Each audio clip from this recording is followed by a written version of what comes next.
Here's the diagram of my N gauge layout, 2 feet by 8 feet.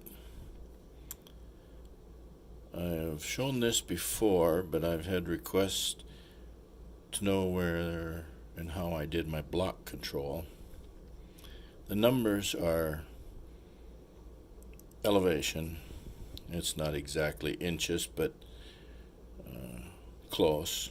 And then I've added little red X's where I have done the insulators for the block control. So if you watch, this is the top loop here where the 2 is. See, it goes over that one. It comes around over here. So you can have a train go there, and you can have, this is the lower one here. It goes around the goes here. And no, not there, here. Hard to do this. Anyway, so that's where the block controls are. You know, for any siding like this one, you gotta be able to shut that off so when a train comes by, you don't have power for that. And here's another siding, and here's another siding.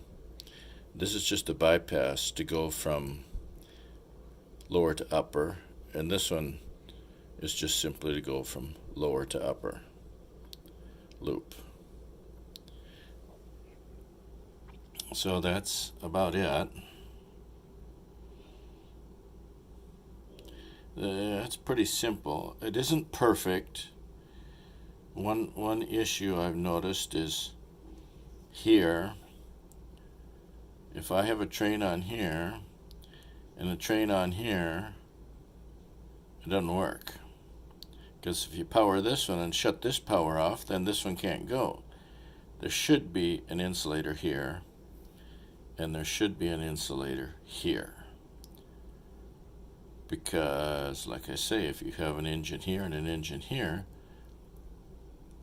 they're both going to get power if you're going to try and move that one off the siding. So it's not perfect, but it works. It's fun. Thanks for watching.